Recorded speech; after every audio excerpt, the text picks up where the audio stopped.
We're going to get into the waiver wire stuff now. And what I want to do is I want to let you guys know Football Guys is finding a way to give back this holiday season from December 11th today through December 15th.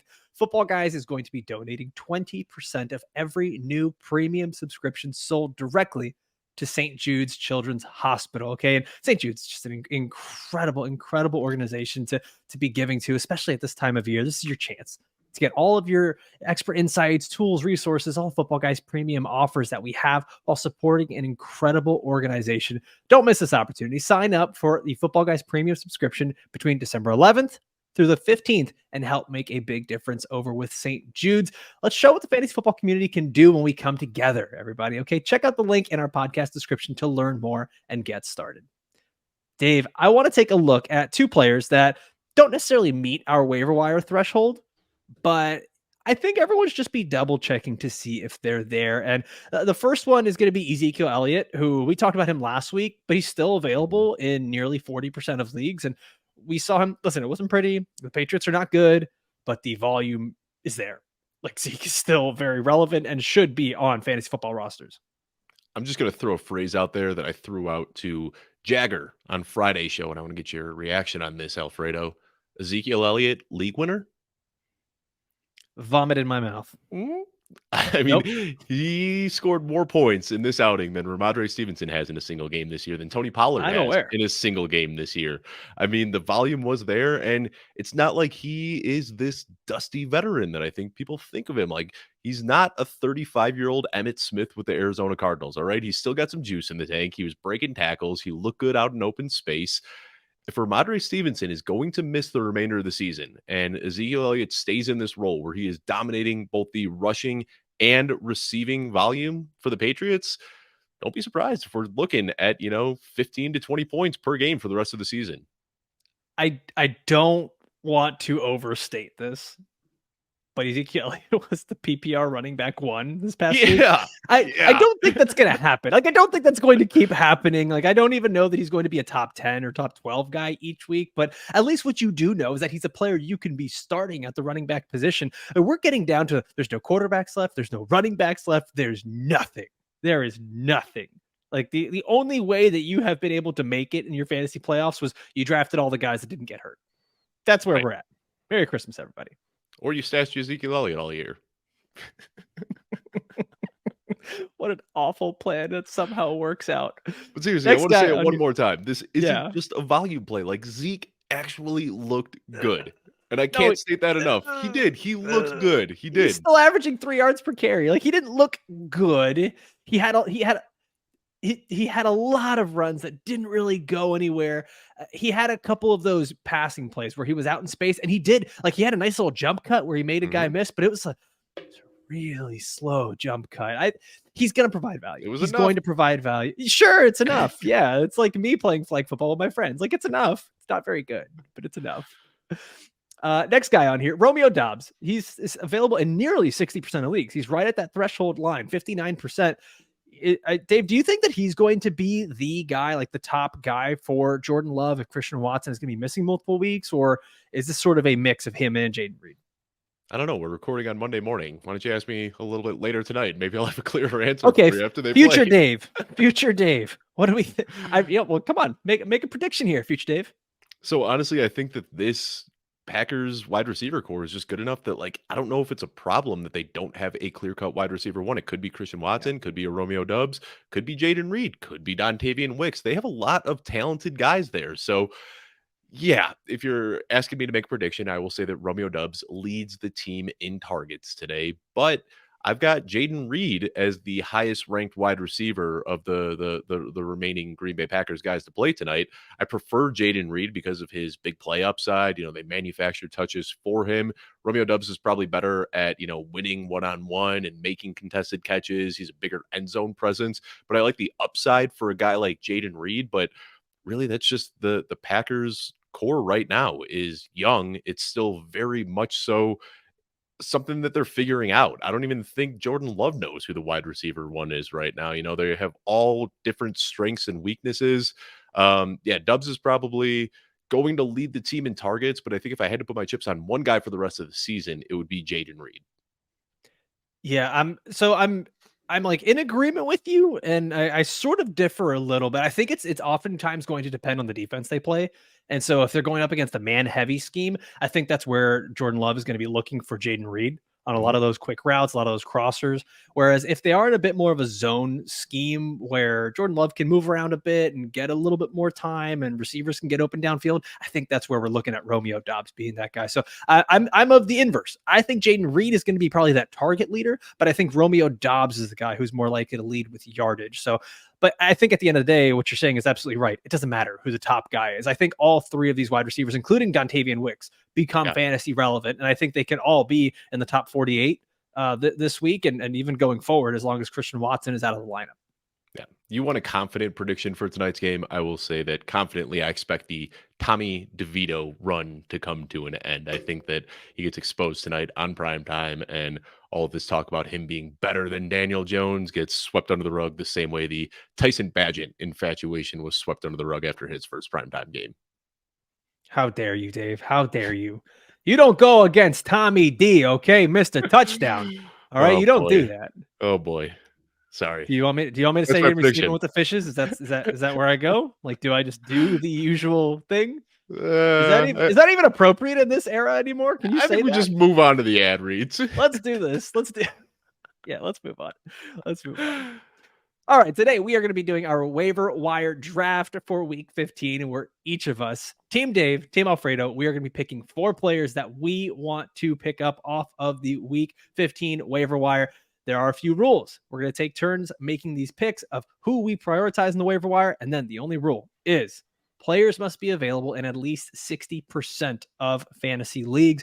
Dave, as always, I'm going to let you have the first pick here. Who is your top waiver wire priority for week 15? Starting off spicy and going with a tight end here. Isaiah Likely is looking like the real deal over the last 2 weeks without Mark Andrews. He's seen 13 total targets, which isn't great, but he has turned that into 13.7 PPR points per game, which is really, really exciting. The only tight ends outscoring him over that stretch since Mark Andrews has been out: Evan Ingram, Trey McBride, Sam Laporta, David Njoku, Travis Kelce. Pretty good company to be a part of here. Looks like a plug and play tight end as long as Andrews is out. Alfredo, I know he was your start of the week this week. I had him inside my top 10 as well. And I think that's just what we're looking at for the remainder of the fantasy season here. He plays over 50% of his snaps from the slot. And that is important because those are the guys that we see catching a lot of passes. I was looking this morning for tight ends who have taken over 150 passing down snaps. That ranks the 11th highest slot rate of any tight end. Plays pretty much as a pure receiver. Like if you watch him, he's not good at blocking, and the numbers back it up. He has one of the worst run blocking and pass blocking grades on PFF, but he's still seeing a 75% snap share. He is basically playing a receiver role as a tight end, very similar to what Mark Andrews did. So right now, I don't think he's got the same ceiling as Mark Andrews, where we're looking at a top 2, top 3 guy, but absolutely a top 10 play for the rest of the season. So if he's available on your waiver wire and you need a tight end, go out and pick up Isaiah Likely. Yeah, I mean, Isaiah Likely coming out of Coastal Carolina, this was a guy that was seen as, you're 100% right. He's not going to be playing in line. He's not going to be doing a lot of the traditional tight end things like blocking. But a lot of people even wondered, could he move to wide receiver because of how athletic he was? And he was had a little bit of the smaller frame. He just wasn't fast enough to do that. So there was worry that he wasn't going to be athletic enough to play wide receiver, not big enough to play tight end. And he ended up in this perfect system. And this is, once again, he ends up in that perfect scenario where he takes over for Mark Andrews. And I think that we all want to crown Zay Flowers as the lead weapon in this Ravens offense. And we're really every time we put our trust in Keaton Mitchell, he poops on it.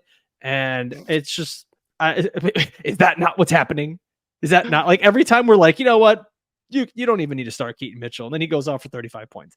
But yeah, Isaiah Likely, I mean, he could be one of those guys that's the top target for Lamar Jackson going forward. So yeah, I really like that one. I'm going to go with my first pick here, and it's going to be Ty Chandler, running back from the Minnesota Vikings. He's available in 78% of leagues. And this is odd because it shouldn't be like this. This is a guy that should have been picked up weeks and weeks ago as soon as he started to see more action. And we've been preaching this. Hold on to your running back handcuffs. That's the time of year that we are in. And we see Alexander Madison gets what's being called potentially a high ankle sprain. I How many recorded people with Dr. dropped Ezekiel Elliott 2 weeks ago? Like, seriously, just Yeah. hold on to these guys. And I mean, this is not the only handcuff running back that we're going to be talking about today. And so with Alexander Madison, this could be a season ender. These high ankle sprains are not quick to recover. He's likely going to be out for multiple weeks. And even if he does return, you're probably not seeing him at 100%. And so now you're going to see Ty Chandler, who's, in my opinion, a bit more explosive than Alexander Madison. I think he's the better running back.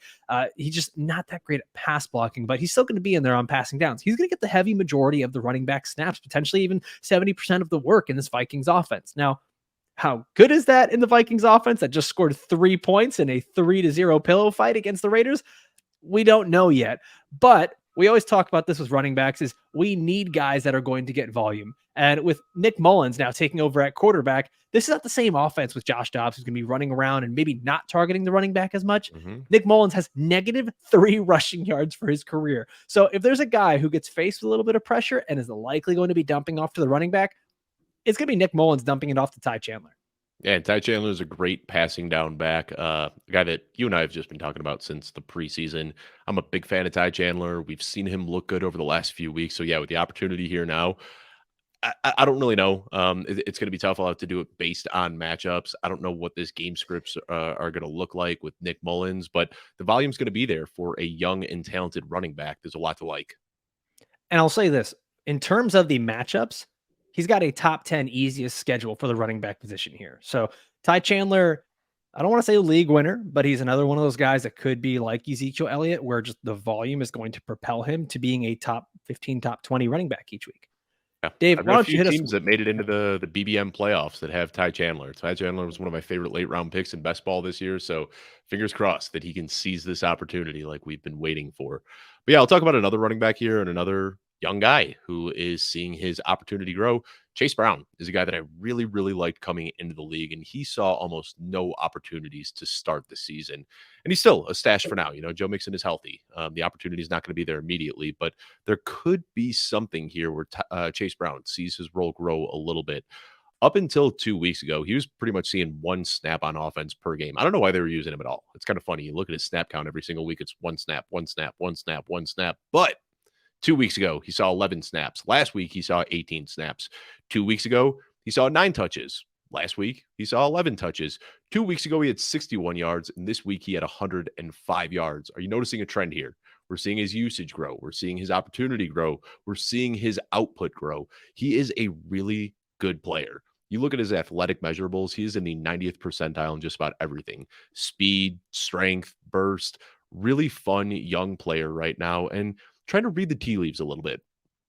Looks like a lost season for the Bengals. You know, no disrespect to Jake Browning, but I don't think he's going to take them on a deep playoff run. Joe Mixon is a free agent after this year. They're going to have to figure out what they want to do with their running back room, whether they want to draft a running back, whether they want to sign somebody in free agency, whether they want to bring Joe Mixon back. It might behoove the Bengals to lean on Chase Brown a little bit towards the end of this season here to see what they have in him. Like I said, just a young and a fun player. I'm really excited to see what Chase Brown can do at the end of the season. Yeah, you know what? It's interesting because Chase Brown was not a guy that I really liked on his film. He had such an up and down draft process where he did have a nice, testing scores like you mentioned there. His Senior Bowl was not that great, and he really struggled in pass protection. And a lot of people thought, hey, he might be getting a role as a passing down back. And so I think that's where you see the delay in him getting on the field and why he couldn't get there. And it does appear that something has clicked. Something has clicked, and it's not even something where we're seeing Joe Mixon having to be off the field. Chase Brown is earning snaps. And to me, that speaks volumes over anything here. It's not an injury to Joe Mixon. It's just Chase Brown is working his way onto the field. So I do think we do need to watch what's going on with Jake Browning. I know there was like a weird thumb cramp. I have never seen that at the injury report before. That was bizarre. That was a weird one to see. Yeah, like no contact or anything. He just ran off the field holding his thumb. So we'll see if he can come back. But either way, Chase Browning is just a young, fun player who has showed some serious juice over the last couple of weeks, and it wouldn't surprise me to see his role continue to grow. All right, with my second pick here, I'm going to go with Zamir White, running back for the Las Vegas Raiders. And we talked about this. This is going to be essentially the running back handcuff show, and he's available in 99% of leagues. He is the handcuff running back to Josh Jacobs, who looks like he's going to be missing some time. He was a right knee injury. It was looked at as potentially a hyperextension. Could be more, could be less. We do know this. He was limping off the field. It did not look good. This was not one of those easy things where he was able to walk off under his own power. He was limping pretty heavily. I am a little bit worried about what's going to happen here. Especially with him, does he get shut down for the rest of the season? If this is a multi-week injury, we don't know, but we could see a time here where we get to catch a glimpse of Zamir White. Maybe that's what the Raiders want to see too, is what do we have in this running back here? This guy who hasn't really had a lot of time out on the field. Josh Jacobs right now leads the NFL in rush attempts. This is an offense who's not afraid to run the ball and put the ball in the hands of their running back. So I am very curious to see what happens here with Zamir White. I don't think we can make any promises that he's going to be very good, especially in an offense that just scored 0 points. But the theme we kind of keep coming back to is volume matters. Volume matters. And going up this week, their opponent's given up the 6th most fantasy points to the running back. And you know what? I wrote this. I wrote this down, and I didn't put down who their opponent is, Dave. Do you know who the Raiders are playing this week? Pulling it up right now. I haven't really turned my sights on a week 15 yet. They are playing the Chargers. There we go. Thanks. I'm very professional here. But yeah, going up against the Chargers this week, it's going to be a really easy one for him. So this could potentially be a big boom game for him. Week 16, not as pretty, but then week 17 versus the Colts in the fantasy championship is a great matchup for a team that's allowing the 4th most fantasy points to running back. So you could be looking at 2 top 6, top 10 matchups for Zamir White over the next 3 weeks here. So this is a guy that I'd be considering adding, especially that he's available in 99% of leagues. Yeah, I want to go out and get Zamir White. I think you're underselling Zamir White's talent a little bit. I mean, I was a really, really big fan of him when he was at Georgia. I kind of expected him to press for somewhat of a committee, especially last year when Josh McDaniels was there. He's always kind of had this committee approach, and then he surprised a lot of people by just kind of turning Josh Jacobs into a workhorse. But that's what we've seen in this Raiders offense for the last 2 years, is that they want to have one guy that they can lean heavily on. I think Zamir White, I don't want to compare him to Josh Jacobs, former first-round pick by any means, but similar in size, similar in speed, similar in abilities. I mean, I don't want to say it's like a one-to-one replacement here, but Zamir White can do a lot of the things that Josh Jacobs can do. He's big, he's fast, he's got good speed, he can catch the ball. So I'm really excited to see what Zamir White can do. He's a guy that I wrote about a lot as kind of a stash in the offseason. Haven't seen much work so far, but now with the opportunity there, I'm really excited to see what Zamir White can hopefully do with a bigger workload. I'm intrigued. I'm definitely intrigued. I won't say I'm optimistic, but I am intrigued. This is I wasn't really in love with his profile either coming out of school. He's not really been a guy used heavily in the receiving game. He's never been in a solo heavy workload type offense either. And it's just to look at even the most basic things right now. Like, it's hard to get excited about a guy that's averaging 2.5 yards per carry. But well, you're intrigued, and my 22% best ball exposure is exciting. How about that? I'm glad I can excite you. All right, go ahead and give us your third pick. Getting in the weeds here a little bit, but Jerick McKinnon is still available in enough leagues that I think he should be rostered. I like this one. I like this one a lot. Yeah, I mean, Clyde Edwards-Helaire saw the bulk of the carries and actually out-targeted Jerick McKinnon, which was really weird, but he looks awful. Like, I don't understand it. I don't know if they're just like hoping to justify that first round pick from a few years ago by giving CEH the bulk of the carries, but he looked terrible. But McKinnon saw the touches where it mattered most. He out-touched CEH in the red zone yesterday, 2-1. And that's what we know Jerick McKinnon does, is he scores touchdowns. He's a good pass blocker. He's good at catching the ball. And the Chiefs like to get really creative when they get near the goal line. And that's where McKinnon's going to come onto the field. So CEH might continue dominating the early down between the 20s touches, but that's not what we want with Jerick McKinnon. We know he's a pass catcher. We know he's a big play guy, and we know he's a touchdown scorer. I don't want to say that he is going to be a league winner like he was last year, because this is exactly what he did. He came on around week 13 or 14 and just dominated and was a top 3 running back down the stretch. But it sounds like Pacheco is going to miss some time. They said that he is going to avoid an IR stint, which is good, but still sounds like Pacheco is going to miss multiple weeks here. So between Clyde Edwards-Helaire and Jerick McKinnon, if I'd bet on one of them, I'm easily putting my chips on Jerick McKinnon. Yeah, I'm in full agreement with you there, because if we're seeing that the value for Clyde Edwards-Helaire is coming from the receiving game, that's kind of also where Jerick McKinnon makes his money. So I think at some point we do start to see Jerick McKinnon, and you also have to imagine too that the Chiefs are trying to gradually work Jerick McKinnon up as they get a little bit closer to the NFL playoffs too. So this is something where I struggle so much with trying to be excited about Clyde Edwards-Helaire being a guy. I mean, we are going to list him as one of those remaining players that you can list. Like, shocker, we didn't pick him up here in the waivers. I do think he's worth a stash because if for any reason you don't have Jerick McKinnon's injured as well, now you've got a big role for Clyde Edwards-Helaire. So, yeah, I'm with you there 100%. I do prefer Jerick McKinnon out of those two. Now, I'm going to go with my third pick, and it's funny because Dave, you and I both kind of said that we weren't totally buying into the Roschon Johnson hype last week. And I'm not totally buying into the D'Onta Foreman hype this week, but it's one of those where it's just, if I have the empty space, I kind of need to go and get this guy, because if he's going to be the majority running back on an offense that is looking pretty good now, I want to have a piece of that. And this is the first time since week 1 that all 3 Bears running backs were healthy and active. And we saw that D'Onta Foreman was the guy who was getting the touches here. 14 opportunities to just 3 for Khalil Herbert and just 2 for Roschon Johnson. Now, I do worry a little bit if he's kind of like game script dependent here. The Bears had an early lead. They never relinquished that lead. And a lot of it was just, let's just pound the rock with D'Onta Foreman.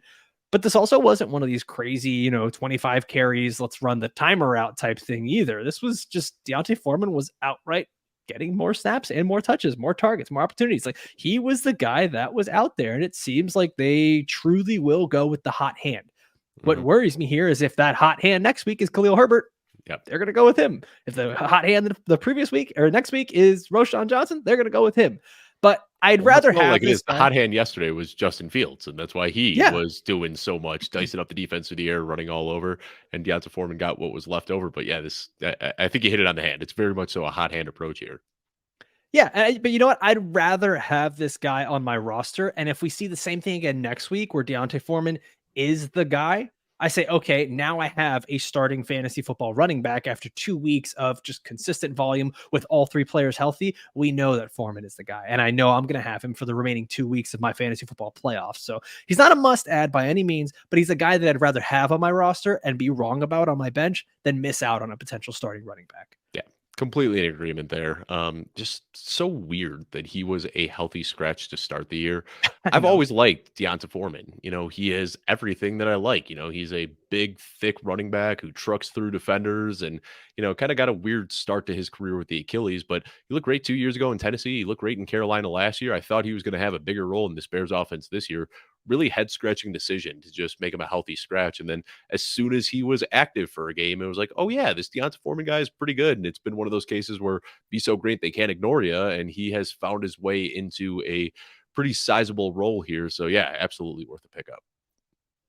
All right, Dave, why don't you finish us off here with your final pick in the Week 15 waiver wire draft?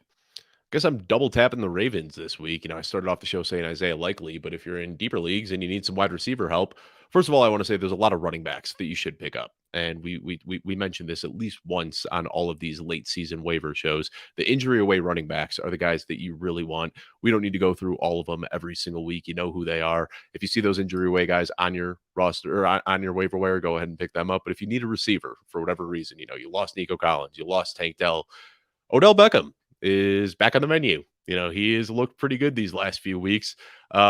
Over the last 3 weeks, he's averaging 7 targets and 82 yards per game, which is really exciting to see. He's got 3 touchdowns in his last 5 games. Zay Flowers is the clear wide receiver 1, and we talked about Isaiah Likely. He's going to get his as well. But Odell looks good. I mean, he's a couple of years removed from that ACL injury now. He looks fast. He looks smooth. He had that one unbelievable adjustment on a kind of short ball that he had to like completely turn his head, turn his hips around and make this crazy catch. He had the big play where he got open downfield that was just short of a touchdown. He looks good again. And I know he's 31 years old now. There could be some trepidation about his age and potential injury and things like that.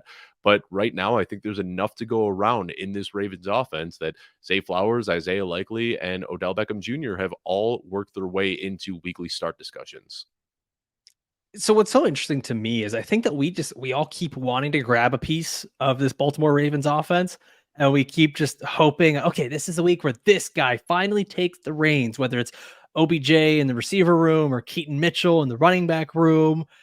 And it seems like it's pretty nebulous. But I don't think it matters. I think even if it is nebulous and you do have 4 or 5 guys that are all relevant, These are all 4 or 5 guys that should be on your rosters and should be getting started based on matchups. And if it's going to be one of those pass heavy game scripts, or it's going to be one of those teams where they've got a defense who's giving up a lot of points to wide receivers, why not start Odell Beckham? Like, what other better options do we have at this point? So yeah, I'm with you on that one. All right, I'm going to give you my last pick here.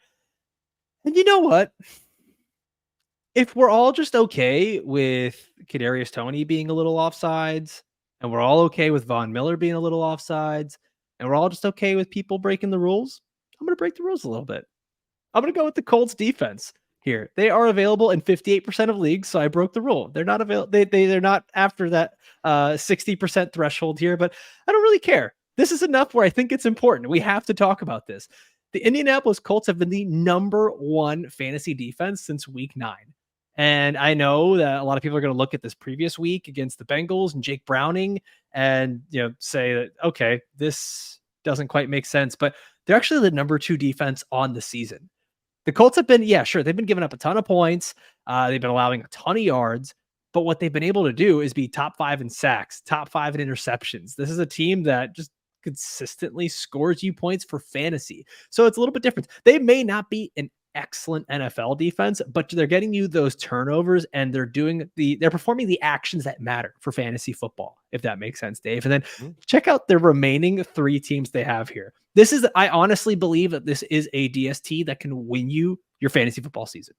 They've got the Pittsburgh Steelers, the Atlanta Falcons, and the Las Vegas Raiders.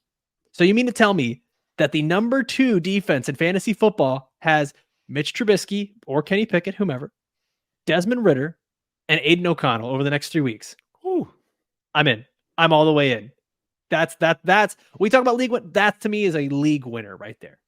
Yeah, absolutely. I mean, that's what you want. I know you like to stash a bunch of defenses down the stretch in your playoffs, but if you've got the Colts, do you even need a second defense, or are you just locking them into your DST spot and not even thinking about it for the next 3 weeks?